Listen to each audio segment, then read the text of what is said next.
자, 반갑습니다.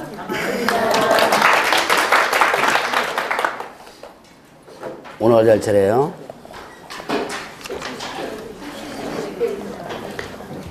자, 70페이지 고용인 부분 할 차례입니다.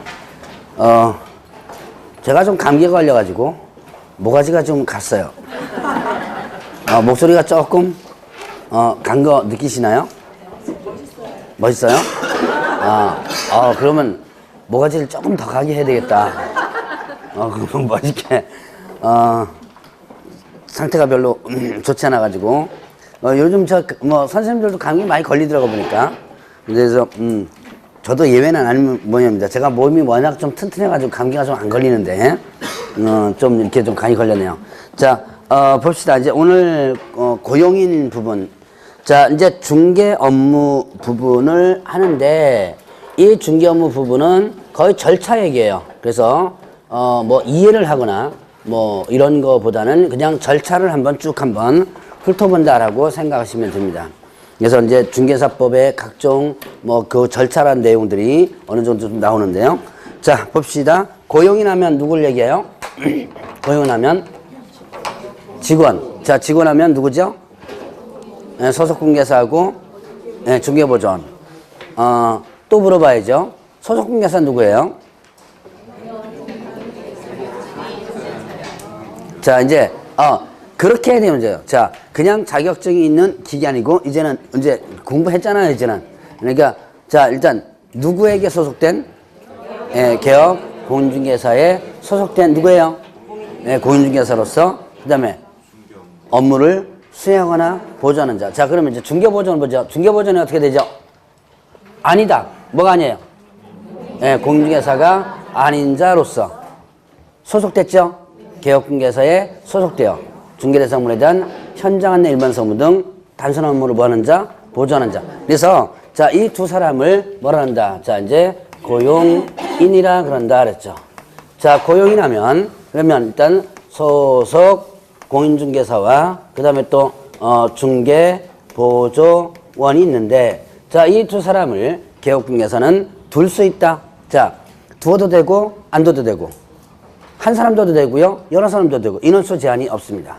자, 다만 이런 고용인을 하게 되면 자, 채용하거나 고용관계가 종료된다면 뭐하나? 신고해줘야 돼요. 자, 일단은 고용인에 대한 신고가 있는데 두 가지입니다. 자, 채용하면 언제까지 신고하냐면 업무 개시 전. 업무 개시 전 하면 언제까지예요? 채용하면 업무 개시 전까지 신고하라 그랬어요. 그러면 이때는 자, 뽑았습니다. 그럼 언제까지? 업무 개시 전이라는 의미는 출근 전까지 하면 돼요. 자, 자, 이제 면접 보죠. 며칠날 출근하라 그러죠. 출근하자마자 이 직원은 뭐 해줘야 돼요? 출근하자마자 청소해줘, 청소. 아침에 청소해야 될 거 아니에요. 그것도 업무입니다, 이거. 자, 그래서 바로 이런 건 업무 개시 전까지 뭐 한다? 일단 신고하라. 그러니까 출근 전까지 신고하면 되고요. 자, 고용관계가 종료되면 나간 거죠? 이러면 어떻게 하라? 언제까지 신고해야 되냐면 10일 이내 신고를 해줘야지면 돼요. 자, 고용관계가 종료됐다, 나갔다 그러면 10일 이내에 신고를 하는데 자, 일단 채용하면 업무 개시 전에 신고해야 되고 나가면 며칠 이내? 10일 이내 신고를 해줘야 돼요. 자, 그러면 이렇게 신고를 해야 되는 이유가 뭐냐? 자, 우리나라의 직종 중에서 직원 뽑았다고 신고하고 직원 나갔다고 신고하는 직종이 몇 개 없습니다. 그 중에서 이제 개업공개사의 직종인데 자, 그러면 이렇게 신고해야 되는 이유가 뭐냐? 이유는 일단 여러분이 저번주에 배웠던 것이 하나 이유예요. 저번주에 뭐 배웠어요? 뭐 배웠는지 기억이 안 나죠? 한 3시간 동안 앉아가지고 배웠는데 자, 저번주에 뭘 배웠냐면 결격 사유를 배웠을 거예요. 여러 가지 있었죠? 여러 가지 등록 부분부터 시작해서 결격 사유 배웠을 거예요. 자, 결국 어떻게 된다? 결격 사유 때문에 이 신고의 의무가 있습니다. 그 가장 주 원인이에요. 자, 결격 사유에 해당되면 결격사유 되면 중기업에 종사할 수 있다 없다? 없다. 그럼 여러분들이 사장이라고 보고 직원 뽑습니다. 이 사람이 결격사유에 해당되는지 안 되는지를 확인할 수 없죠. 미성년자 정도에 확인할 수 있지만 그 깊은 내용을 확인할 수가 없어요. 그래서 이거를 직원 뽑았다고 신고를 하면 일단 누가 등록관청에서 어디다 신고하는 거예요? 등록관청에 신고하죠. 등록관청에서 결격사유 여부를 확인하는 거예요. 확인해가지고 결격사유에 해당된다 그러면 통보 오겠죠. 얘는 이러이런 사유로 결격사유에 해당된다고 통보가 오면 그러면 개업공개서는 어떻게 해줘야 돼요? 채용하지 말아야죠. 예, 잘라야죠. 예. 어쨌든 채용했잖아요. 채용하고 나서 업무개 시점까지 신고를 하면 일단 일을 하는 와중에 어떻게 된다? 이제 잘라야죠. 몇 개월이네? 2개월. 예, 2개월이네. 저번 주에 배웠던 부분입니다. 자, 2개월 이내 그 사유를 해소해줘야죠. 바로 이것 때문에 일단은 신고를 한다. 자, 그 다음에 또 이제 고용관이 종료되는 것도 신고한다. 그럼 이거는 결격사유와 관관이 없는데 왜 그러냐? 이제 두 번째 이유가 뭐냐면 이중소속과 관련돼요. 저번주에 이중소속 배우셨죠? 여기 소속하고 여기 소속하면 안 된다 그랬죠?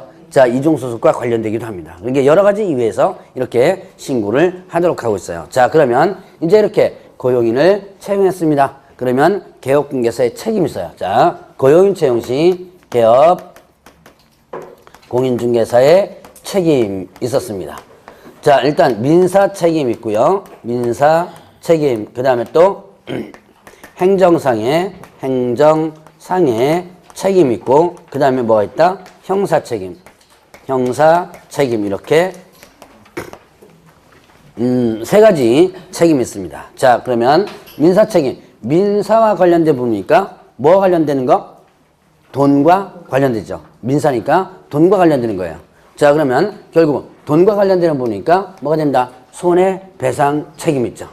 자, 그래서 이거는 손해배상 책임에 해당됩니다. 자, 그러니까 고용인이 의뢰인에게 업무상 손해를 끼쳤죠. 그럴 때 그 손해를 누가 배상할 책임이 있다? 개업 공인중개사가 배상할 책임이 있다.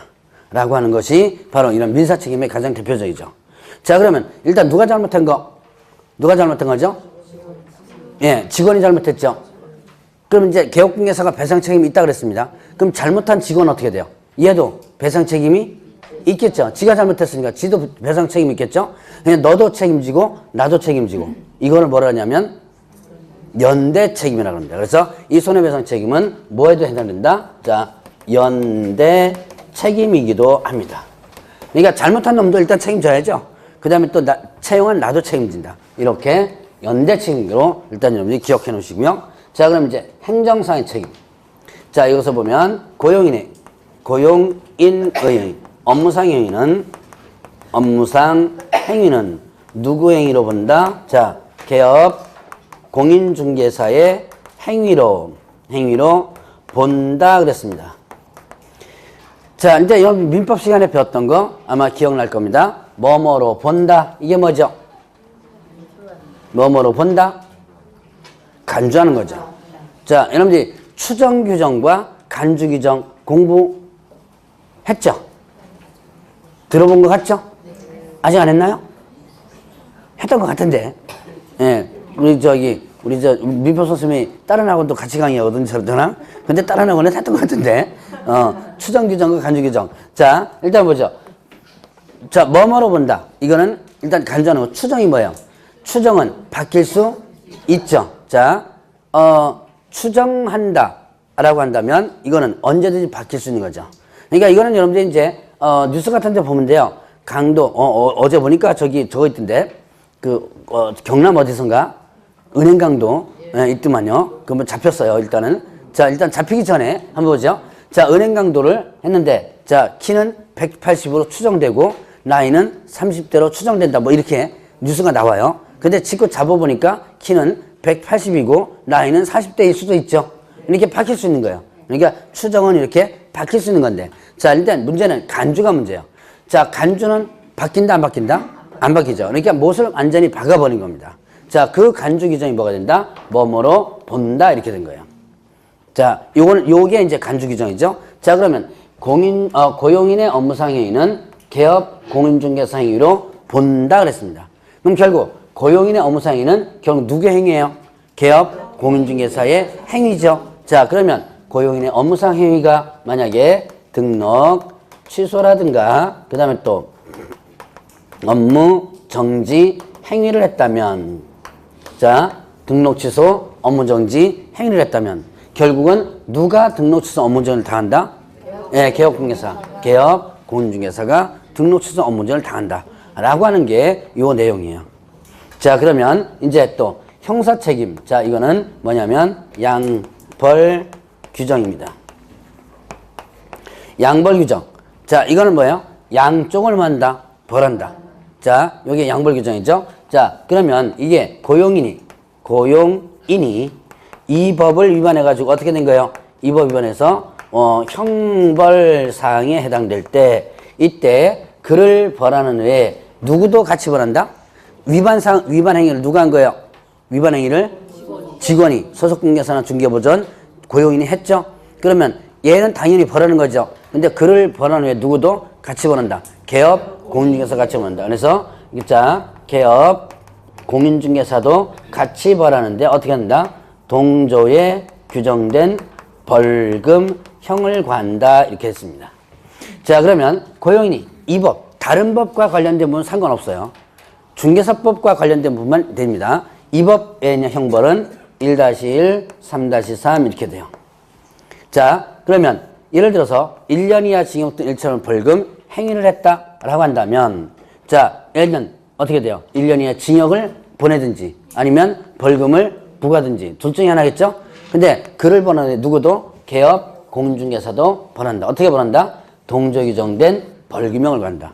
자, 그러면 직원 때문에 개업공개사 교도소 가요 안 가요?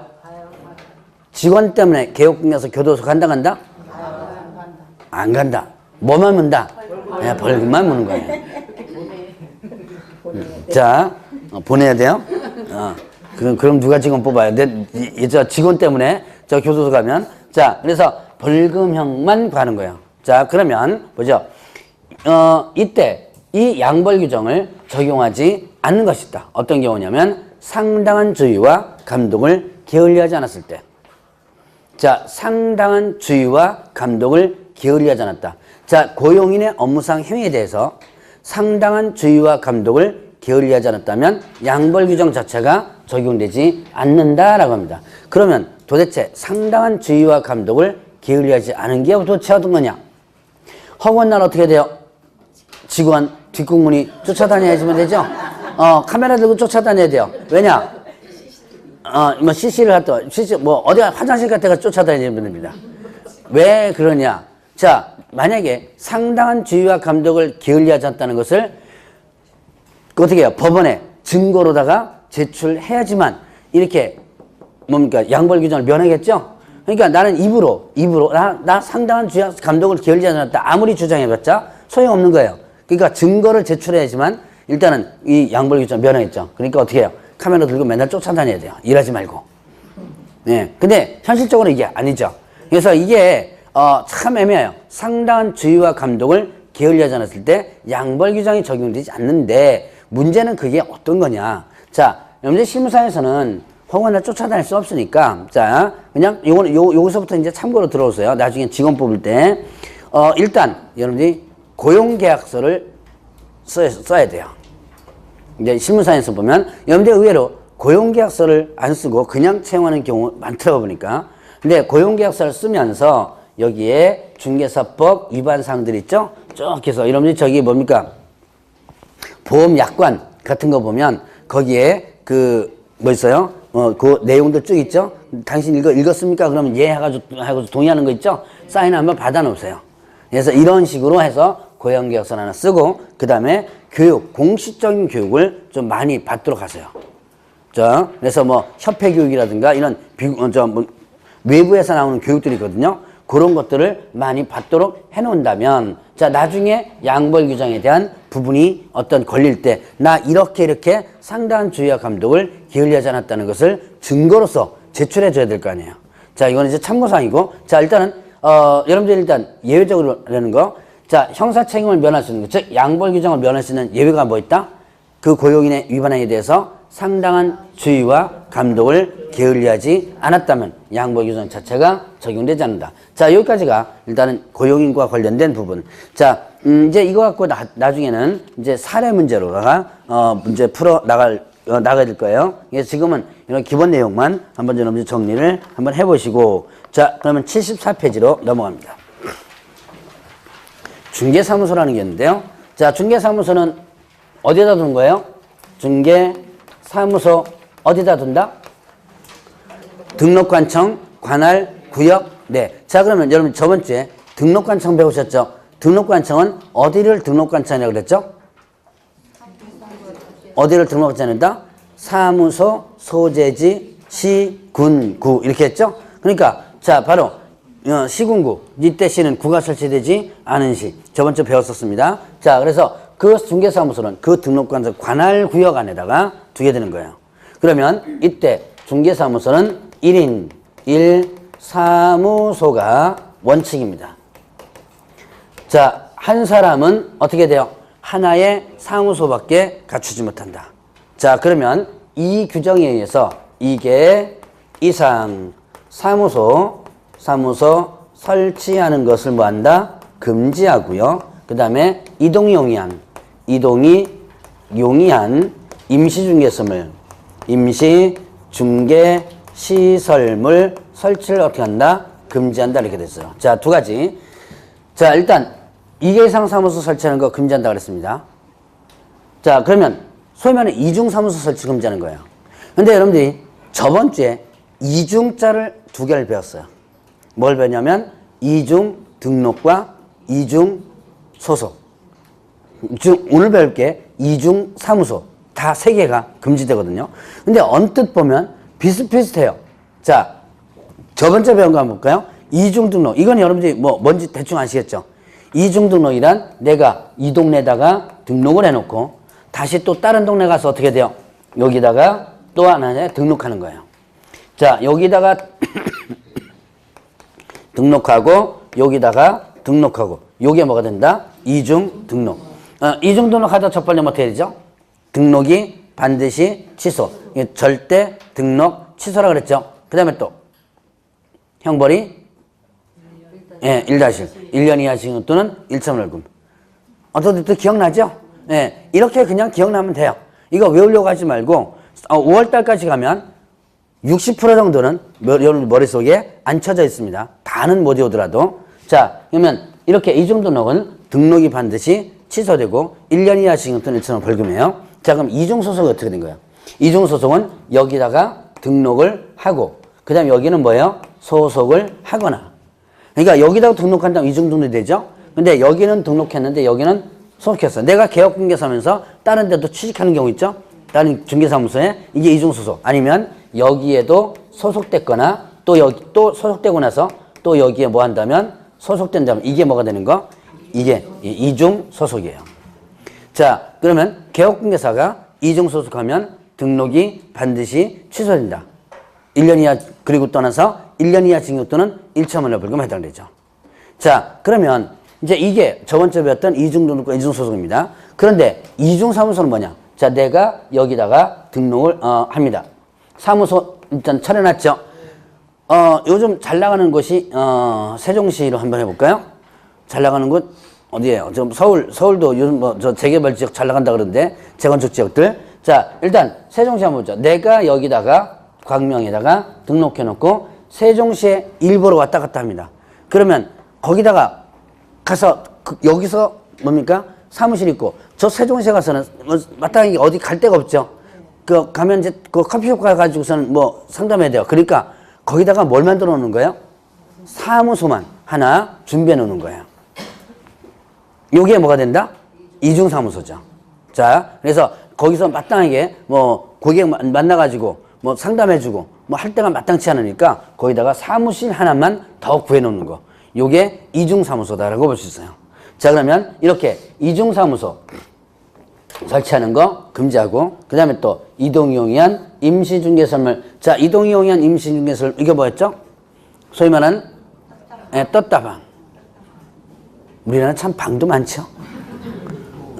참 방도 많습니다. 자, 떴다방이라는 것도 있어요. 자, 천막사무소, 그 다음에 또 뭐 이런 거 있죠? 파라솔사무소. 어디에 많이 나오는 거?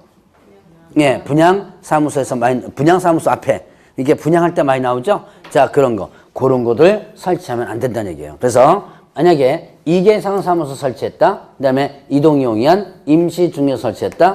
요거 위반했다라고 한다면 등록이 취소될 수 있습니다. 등록을 취소할 수 있다. 이거를 줄여서 표현하면 뭐라 한다? 상대 등록 취소. 첫 번째 용어를 갖다가 한 번씩 구분해 봤을 겁니다. 상대 등록 취소. 자, 상대 등록 취소. 그리고 형벌은 1년 이하 징역 또는 1,000원 벌금이에요. 자, 이중사무소 설치했거나 이동이용이한 임시중개사무소 설치했다 그러면 등록을 취소할 수 있고요. 그 다음에 또 1년 이하 징역 또는 1천만 원 이하의 벌금에 해당된다. 자, 여기까지가 이제 중개사무소의 기본 원칙입니다. 1인 2사무소 원칙. 1인 1사무소가 뭐예요? 원칙이었죠. 원칙이라면 뭐가 있다? 예외가 있죠. 자, 원칙이라면 뭐가 있다면 예외가 있다. 자, 그 예외가 누구? 법인입니다. 법인은 뭐를 설치할 수 있냐면 분사무소라는 것을 설치할 수 있어요. 그래서 분사무소에 대해서 잠깐 보죠. 자, 법인은 분사무소라는 걸 설치할 수 있는데 이 분사무소는 뭐냐? 소위 말하는 지점을 얘기합니다. 자, 그래서 법인은 사무소가 두 가지 종류가 있다. 본사인 뭐예요? 주된 사무소. 자, 본점. 본사인 뭐냐면 주된 사무소에 있고 그 다음에 지점인 분사무소에 있어요. 앞으로 주된 사무소 하면 뭘 얘기하는 거고 본사를 얘기하는 거고 분사무소 하면 지점을 얘기한다 라고 볼 수가 있습니다. 그러면 이때 이 분사무소는 어떻게 설치하냐면 법인만 설치할 수 있습니다. 공인중개사개업공개사나 부칙개업공개사는 설치할 수 없어요. 누구만 설치할 수 있다? 법인만 설치할 수 있다. 그러면 이때 분사무소는 일단 주된사무소 등록관청 외의 등록관청에 자 일개소를 초과할 수 없다 이렇게 나왔어요. 자, 주된사무소 등록관청 외의 등록관청에 설치할 수 있고요. 자, 그럼 여기서 주된사무소 등록관청 외의 등록관청 설치할 수 있다. 그러면 주된사무소 등록관청 범위에는 분사무소를 둘 수 없다. 자, 그리고 그 외의 등록관청 할 수 있는데 몇 개만? 한 개만. 일개소를 초과할 수 없다 그랬죠. 한 개만 설치할 수 있는 거예요. 자, 그러면 광명시에 주된사무소 법인의 본사가 있습니다. 그러면 광명시 범인에는 분사무소를 둘 수 없죠. 그 외의 지역에 둘 수 있는 거죠. 자, 그러면 이때 분사무소는 뭐냐면 설치 신고입니다. 자, 여러분 분사무소 개설 등록이 아니에요. 분사무소는 자, 여러분 중개사무소는 개설 등록이라고 그러죠. 중개사무소 개설 등록 이렇게 표현하는데 자, 분사무소는 뭐다? 설치 신고다. 자, 설치 신고. 네. 이거는 어디다가 설치 신고하느냐? 자, 주된 사무소 등록관청에 설치 신고한다.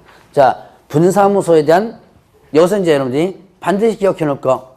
자, 분사무소에 대한 모든 행정 업무는 어디서 처리한다? 주된 사무소 등록관청 처리한다. 자, 분사무소 설치 신고 어디다 한다? 주된 사무소 등록관청. 분사무소 이전 신고 주된 사무소 등록관청.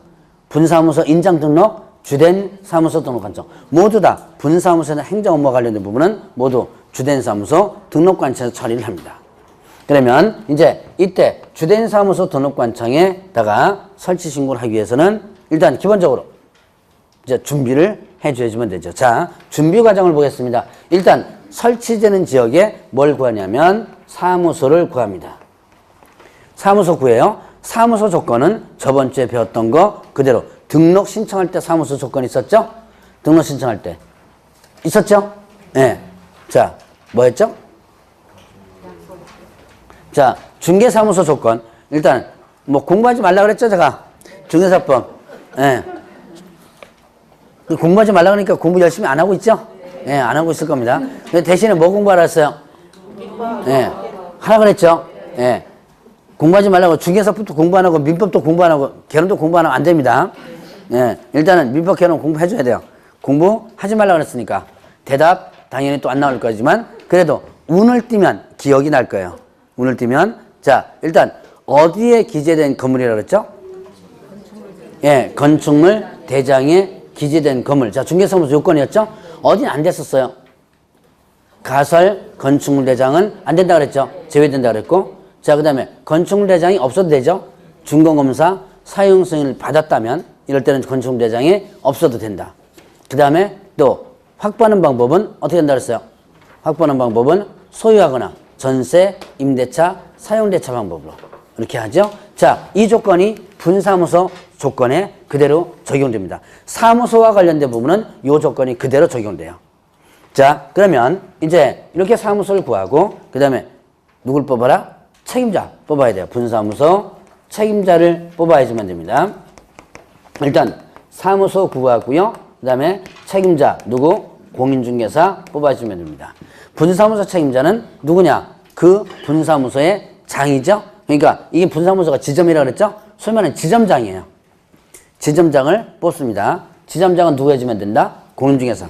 자, 이 책임자 교육받아야 돼요. 얘도 어디 간다? 실무 교육을 받아야지만 되고요. 그 다음에 또 자, 얘 업무보증 여기 업무보증을 이 사무소에 업무보증을 설정해 줘주면 됩니다. 자, 요게 일단은 기본적 조건이에요. 자, 다시 한번 기본 조건 보겠습니다. 사무소 확보하고요. 자, 설치 요건 사무소 확보하고 그 다음에 또 책임자 공개서 뽑고 뭐 받아라? 실무 교육 받아라. 그 다음에 또 업무보증 설정하라. 손해배상 책임을 위한. 자, 그럼 이제 준비 끝났습니다. 준비 끝났으면 이거를 이제 설치 신고에서 첨부해가지고 어디다가 설치 신고한다? 주된 사무소 등록관청에다가 설치 신고하는 거예요. 그럼 주된 사무소 등록관청에서는 일단 뭐를 확인하냐면 결격 사유를 일단은 확인한다.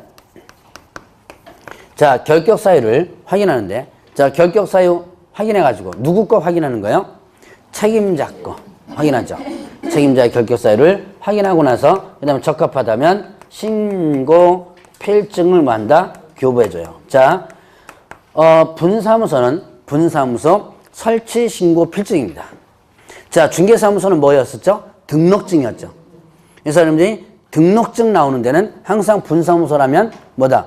설치 신고 필증이다 라고 볼 수 있습니다. 자, 필증을 교부해주고 그 다음에 또 통보를 해줘요. 설치 예정 지역 등록관청으로 지체 없이 통보한다.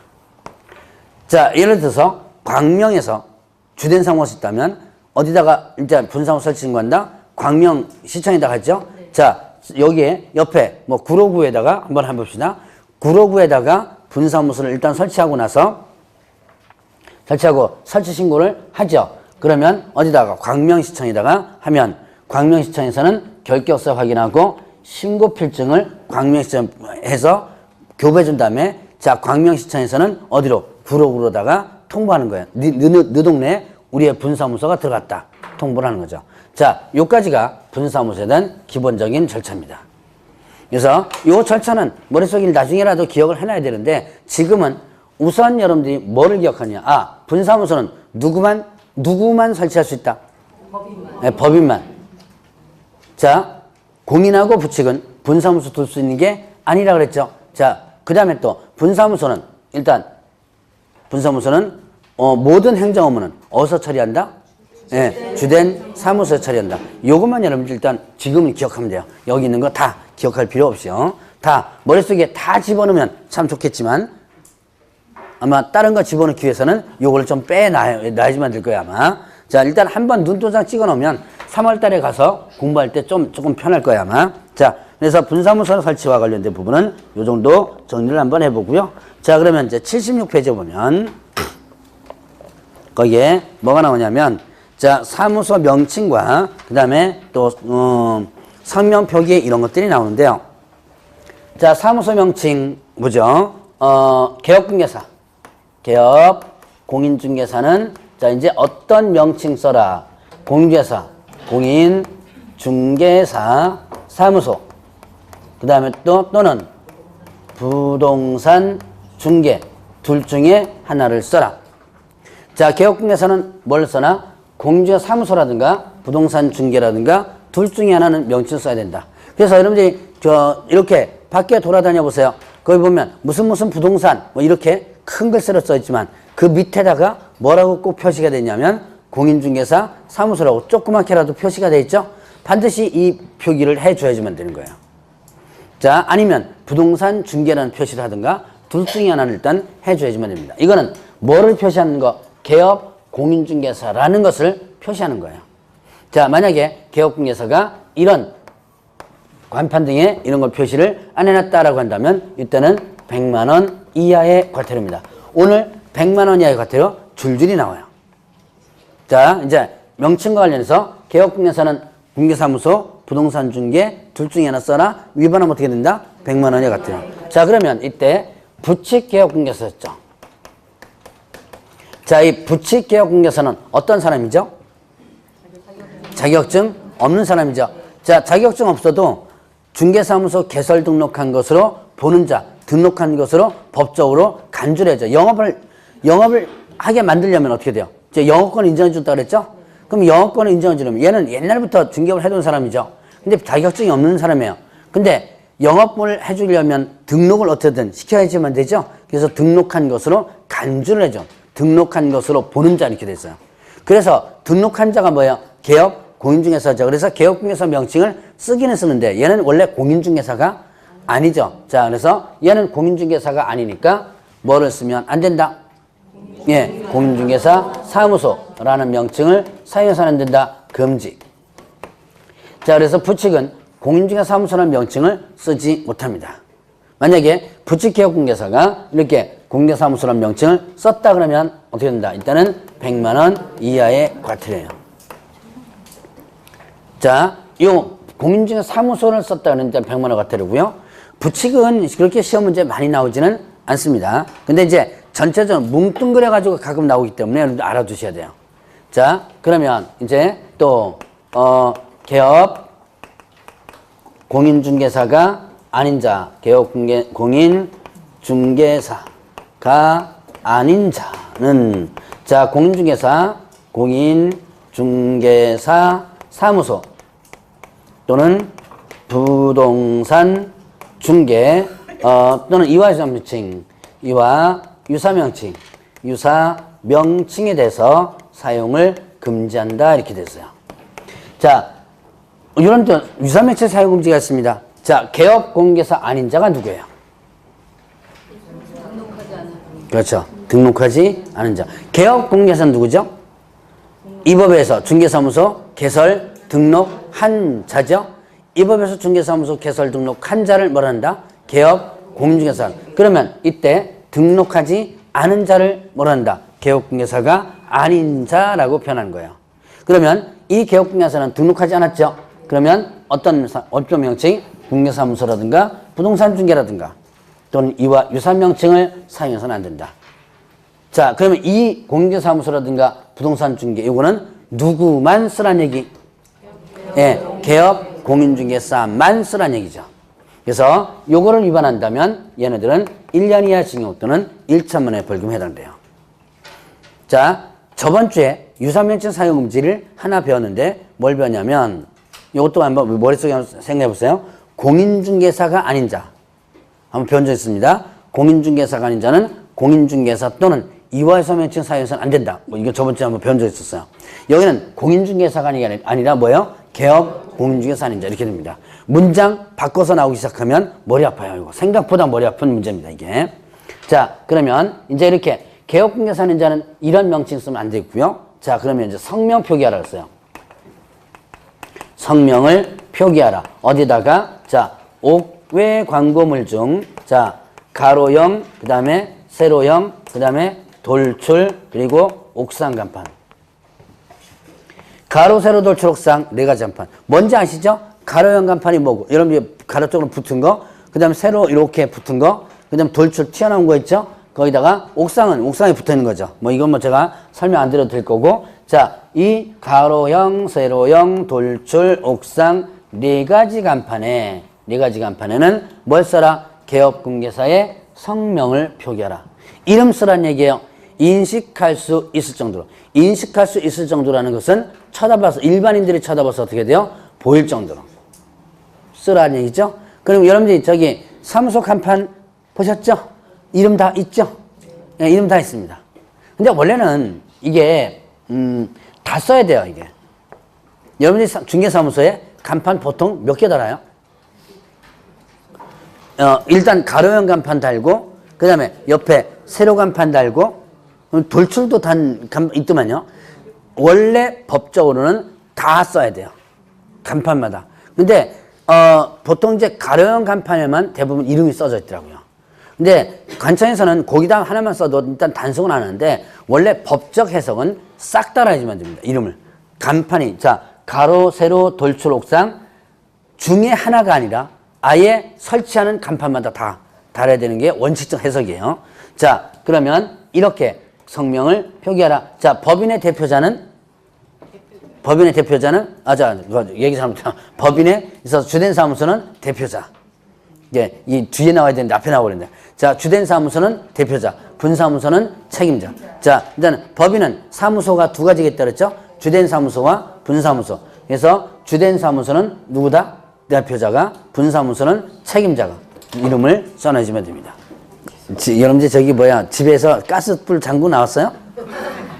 그 가스불 안 잠궈 나가지고 막 허겁지겁하죠? 근데 문 열고 들어가 보면 다 잠궈져 있죠? 예, 근데 수업 시간 전에는 항상 이렇게 해놓는 게 원칙인데 가끔씩 이렇게 됩니다. 실수를 하는 거죠. 자, 일단은 뭐죠? 일단은 성명 표기하라 그랬습니다. 여기 중에서 가로, 세로, 돌출, 옥상 네 가지 한판에, 자, 이 성명 표기 위반한다. 표기를 안 한다 그러면 100만 원 이하의 과태료예요. 자, 지금 100만 원의 과태료가 줄줄이 나오죠. 자, 일단 요 세 가지만 본다면, 자, 일단 개업공개사가 공개사무소라든가 부동산 중개라든가 안 쓰면 100만 원 과태료고, 부칙개업공개사가 공개사 사무소 쓰면 어떻게 한다? 100만 원 과태료고요. 그 다음에 또 성명 표기 위반하면 100만 원 과태료다. 자, 줄줄이 이제 100만 원 나와요. 자, 근데 이거는 이렇게 표기를 갖다가 위반하게 되면 이거는 등록관청에서 뭘 할 수 있냐면, 자, 철거를 명령할 수 있습니다. 누가요? 네, 등록관청. 자, 등록관청에서 철거를 명할 수 있다. 자, 뜯어내라 라고 명할 수 있는데요. 만약에 이때 철거 명령에 응하지 않는다 라고 한다면 행정대집행법에서 대집행할 수 있다 그랬어요. 그럼 행정대집행법에서 대집행할 수 있다는 얘기는 무슨 뜻이에요? 예, 강제 철거할 수 있는 거예요. 여러분들이 대집행하는 거 보셨어요? 가끔 텔레비전에 나옵니다. 계곡에 왜 불법 장사하는 사람들 있죠? 그런 사람들 뜯어내라. 그럼 안 뜯어내죠? 일단 여름 한철 장사인데 안 뜯어내죠? 그럼 뭐 들고 가요? 예, 포크레인 들고 가죠. 예, 포크레인 들고 가가지고 다 부셔버리죠? 이게 대집행이에요. 그리고 그 비용을 누구한테 청구해요? 예, 비용 청구해요. 그러니까 저기 뭡니까? 구청이나 시청이나 이런 데서 포크레인 운전하지 못하잖아요. 그러니까 그 대행 회사가 있습니다. 얘 좀 뜯어내라 그러면 뜯어내고 나서 얘네들도 먹고 살아야 될 거 아니에요? 그 비용을 여기다 청구합니다. 이게 행정대집행법에 의한 대집행이에요. 자, 그래서 이렇게 일단 철거명을 누가 할 수 있는 거다? 등록관청에서. 자, 그래서 사무소 명칭 관련된 부분을 구분해 봤고, 자, 그다음에 중개대상물 표시광고라는 게 있어요. 그다음 개업공개사는 개업 공인중개사는 일단, 자, 중개대상물을 물에 대한 광고할 때, 개업공개사가 중개대상물 광고할 때 표시 의무가 있습니다. 표시 의무가 있다. 뭐를 표시하라냐면, 자, 성명, 명칭, 소재지, 연락처.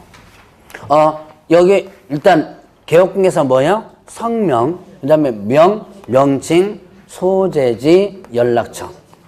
소는 소재지예요. 소재지, 연락처 네 개를 표기하라. 그러니까 여러분들이 대상물 광고할 때 이 네 가지는 표기하라는 얘기예요. 자, 개업공개 성명은 누구고, 소재지는 어디고, 그 다음에 또 연락처는 뭐다, 이런 것들 일단은 해줘야지만 됩니다. 자, 다시 한번 성명, 명칭, 소재지, 연락처. 앞 글자로 따는 거 제가 하긴 하는데요. 이거 별로 저 권장하지 않는 거예요. 그래서 가끔 보면 이거 하는 거 암기법 좀 다 정리해서 주세요. 그런데 그 정리 안 해줘요, 저. 제가 좀 게을러요. 그래서 저번 주에 이랬어요. 저 날짜 정리하는 거 안 해줘요. 막 그랬죠?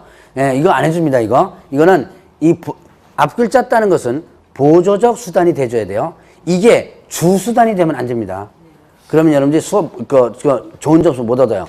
저도 이거 하긴 하지만, 일단은 보조적 수단이 됩니다. 자, 먼저 성명, 그 다음에 또 명칭, 소재지, 연락처. 자, 요거를 표기를 하라. 요거 표기 안 하고 광고하면 100만원 이하의 과태료입니다. 100만원 과태료가 줄줄이 나온다 그랬죠? 네. 자, 그 다음에 또 이제, 개업공개사 아닌 자. 자, 개업 공인중개사가 아닌 자. 자, 다시 한번 물어봅니다. 개업공개사 아닌 자는 누굴 얘기하는 거예요? 개업공개사 아닌 자는 누굴 얘기한다? 예. 네. 등록하지 않은 자를 얘기한다 그랬죠? 자, 개업공개사 아닌 자는, 자, 중개대상물, 중개대상물에 대한 광고를 금지한다라고 했습니다. 자, 여기서는 중개업을 위한 중개대상 광고를 금지한다 그래요. 자, 그러면 이거 보죠. 여기서 개업공개사 아닌 자면 이제 제가 포괄적으로 이렇게 얘기했어요. 등록하지 않은 자. 그런데 이제 요거를 조금 더 줄여서 한번 보죠. 중개사무소 입장으로 보겠습니다. 자, 중개사무소에 딱 들어갑니다. 여기에는 개업공개사 아닌 자가 누구예요? 예, 중개보조원. 그 다음에 또 소속공개사. 소속공개사하고 중개보조원이 뭐가 되는 거예요? 개업공개사가 아닌 자죠? 자, 얘는 뭐예요? 직원이죠? 그런데 요즘, 자, 직원 뽑아는 없습니다. 월급제로 하는 경우도 있지만, 어떻게 돼요? 자, 대부분 다, 예, 비율제죠. 그래서 서로 피 터지게 어떻게 돼요? 경쟁하죠. 피 터지게 경쟁을 합니다. 자, 그러면 이제 어떻게 하느냐? 자기 블로그를 만들어 놔요. 이건 블로그 있죠? 자기 블로그를 만들어 놓고 내가 매물을 접수하면 내 블로그에다가 올리는 거예요. 내 블로그에다가 올려가지고 이제 내 블로그를 보고 나한테 찾아오죠. 나한테 찾아오면 그거를 이제 작업해가지고 거래상서에 주고 개업공개사 이제 계약서 쓰고 하도록 합니다. 바로 자, 예를 들어서 중개보조원이 자기 블로그를 만들어가지고 거기다가 물건을 올렸다면 결국 뭐가 된다? 개업공개사가 아닌 자가 뭐 한 거예요? 광고한 거예요. 광고라는 게 꼭 돈 자가 신문에가 광고하는 게 광고가 아닙니다. 그러니까 블로그에다가 올린 것도 광고고, 이 홈페이지, 자기 홈페이지 만들어서 홈페이지 만드는 것도 광고고, 아니면 또 요즘 무슨 뭐 많이 해 또 뭐 밴드라든가 뭐 이런 거 하죠. 그다음에 카스토리라든가 이런 거, 카스 같은 거 하죠. 자, 이런 거에다가 매물을 갖다가 내 거만 순수하게 올려놓고 나한테 찾아오도록 한다면 이거는 여기에 해당된다고 볼 수 있어요. 그래서 위반하면 1년 이하 징역 또는 1천만 원의 벌금입니다. 그래서 한때는요, 요 규정이 생기고 나서 한때는 어떻게 했냐면 요 협회나 이런 데서 이제 불법 단속을 합니다. 어떻게 했냐? 이 홈페이지를 다 뒤져요. 뒤져가지고 자, 원래 개업공개사가 중개에서 광고하려면 어떻게 돼요? 성명, 명칭, 소재지, 연락처 쓰라죠. 이거가 안 써진 개인 블로그들을 싹 뒤져가지고 고발 조치합니다. 많이 걸렸어요. 생각보다 많이 걸렸어요. 그래서 중개보조원이나 소속공개사가 자기 어쨌든 이게 내 걸로 만들어야지만 내가 돈을 먹든가 그러 하잖아요. 그러니까 이렇게 올리는 블로그를 싹 잡아가지고 고발 조치를 해가지고 상당히 많은 사람들이 벌금형을 받았어요. 그러니까 1년 이하 징역 또는 1천 원 벌금이라고 그랬죠. 그러니까 뭐 사소한 것 때문에 뭐 법은 어쨌든 위반했지만 징역은 가진 않지만 벌금형 물은 경우 상당히 많았어요. 그래서 여러분들이 나중에 직원으로서 할 때 개업공개사는 뭐 어떻게 돼요? 이 4개만 쓰면 광고를 하죠. 직원으로서 할 때 나의 스스로 내 명의만 해가지고 광고를 해서는 절대 안 된다는 얘기예요. 걸렸다면 이렇게 갑니다. 자, 요게 이제 개업공개사가 아닌 자가 중개대상물에 대한 광고를 하는 것을 금지한다라고 했어요. 자, 그러면 이제 이렇게 해서 중개대상물에 대한 표시 광고를 받고요. 그러면 이제 78페이지 보니까 사무소 이전. 자, 이쪽으로 하는데 저쪽 끝에서 보이시려나? 여기까지 보여요? 예. 아, 넌 잘 보일 거야, 아마. 지금 저쪽 뒤에 기둥 옆에 있으신 분한테 물어본 겁니다. 자, 중개사무소 이전과 그 다음에 또, 자, 이제 분사무소 이전. 있죠? 자, 중개사무소 이전과 분사무소 이전 두 가지를 한번 봅니다. 저는 좀 칠판을 좀 크게 쓰는 편이라서, 이제 좀 끝에서부터 끝까지 가는 스타일이에요. 그러니까 앞에 부분은 조금 안 보일 수도 좀 있습니다. 자, 중개사무소 이전과 그 다음에 분사무소 이전. 자, 지금 사무소가 두 가지 종류가 있죠? 중개사무소와 그 다음에 금방 아까 뭘 설치하는 거 봤어요? 분사무소 설치하는 거 봤죠? 자, 일단 중개사무소 이전하는 거예요. 이전하는 거. 이게 절차입니다. 이거는 뭐 이해할 것도 없고 절차만 머릿속에다가 정리하면 돼요. 자, 이전한 날부터 며칠 이내 신고하냐면 10일 이내. 자, 이전한 날로부터 10일 이내. 이전하고 나서 며칠이에요? 10일이에요. 이전하고 나서 10일 이내 합니다. 그러면 어떻게 된다? 자, 사전 신고인가요? 사후 신고인가요? 사후. 하고 나서 하는 거죠? 하고 나서 신고하는 겁니다. 자, 그러면 일단은 어디다가 신고하냐면 이전 후 등록관청에 신고합니다. 자, 이전한 곳에 등록관청이에요. 이전한 등록관청에 신고한다. 이때 이전 후 등록관청에 이제 이전 신고서와 함께 뭐 등록증하고 사무소 확보 증명서류 서류를 준비해가지고 하면 이전 후 등록관청에서는 등록증을 재교부해줍니다. 자, 등록증을 뭐 한다? 재교부. 다시 교부해주는 거예요. 자, 그런데 동일관청에 전하면 변경 교부를 할 수 있다 이렇게 됩니다. 자, 이제 요거 보죠. 광명에서 중개사무소였습니다. 요거를 어디로 옮길까요? 광명 옆에 그냥 구로로 옮겨 봅시다. 자, 구로 옮겼습니다. 자, 광명시에서 어디로 사무실 옮겼다? 서울 구로구청으로 옮겼어요. 그러면 이때 이전하고 나서 영업해도 됩니다. 상관없어요. 영업하면서 며칠? 10일 이내. 어디다가 신고하는 거예요? 네, 구로구청에 신고하는 거예요. 이전한 곳에 등록관청이죠. 구로구청에 신고를 하면 구로구청에서는 등록증을 어떻게 한다? 재교부, 다시 교부해 주는 거예요. 그럼 왜 다시 교부해 주냐? 이유. 네, 주소보다는요. 물론 주소 바뀐 것도 있지만 그 구청이 바뀌었죠. 광명시에서는 등록증 교부 명의자가 누구예요? 광명시장 명의죠. 그런데 구로구로 갔으니까 이제는 구로구청 장 명의로 해줘야죠. 그래서 등록증을 바꿔주는 거예요. 재교부 바꿔주는 거죠. 근데 자, 동일관청으로 이전합니다. 이때 제가 변경교부라 그러는데 이거는 이제 정확히 표현하면 기재사항을 변경하여 교부할 수 있다 이렇게 됩니다. 자, 광명에서 광명으로 간 거예요. 같은 동네죠? 광명시내에서 일단 이전했습니다. 그러면 광명시장 명의의 등록증 그대로 있죠. 그러니까 뭐만 바뀌는 거예요? 예, 주소만 바뀌죠. 그 주소를 여기 주소를 밑줄 끄고 다시 수정해 주면 되겠죠? 등록증 그대로 놔두고. 자, 이게 바로 뭐냐면 동일관청 이전했을 때는 변경교부할 수 있다는 거예요. 자, 그러면 이렇게 등록증을 이전 후 등록관청에서 재교부해 주고 나서 그 다음에 뭐 하냐면 자, 이전 후 등록관청에서는 이전 전 등록관청에 자, 서류 송부 요청을 하게 됩니다. 서류 보내달라고 요청하거든요. 그러면 이때는 지체 없이 이전 전 등록관청에서는 뭐 한다? 서류를 송부를 하게 돼요. 서류 송부했는데요. 자, 중개사무소 개설 등록 대장도 있고요. 등록 신청 서류 처음에 등록 신청할 때 그거 버리지 않고 보관 다 했습니다. 그 다음에 또 최근 1년간의 행정처분이 된 서류 이런 것들을 보내줘요. 자, 그래서 이전 후에서는 어디로? 이전 전으로 요청을 하죠. 보내달라고. 그러면 이전 전에서는 지체 없이 보내주는 거예요. 이거는요, 여러분들이 뭐를 생각하냐면 여러분이 저기 전입신고 해보셨죠? 네, 이거 전입신고가 비슷하다 보면 돼요. 전입신고, 여러분 이사 가죠? 이사 가고 나서 어디다가 전입신고해요? 이사 간 곳에 동사무소에 가서 전입신고 하죠? 그럼 이사 간 곳에 동사무소는 전입신고를 받고 나서 이사 가기 전에 저 옛날의 주소지에 연락을 해요. 연락을 해서 주민등록 대장을 보내달라고 요구를 합니다. 그럼 이 주민등록 대장 이쪽으로 오거든요. 자, 그 절차가 이 사무소 이전 절차와 비슷하다라고 보시면 돼요. 자, 그러면 분사무소 이전. 자, 그러면 사무소 이전을 왜 이렇게 분리를 했냐? 얘가 절차가 약간 틀려요. 약간 틀립니다. 자, 이전한 날부터 며칠이에요?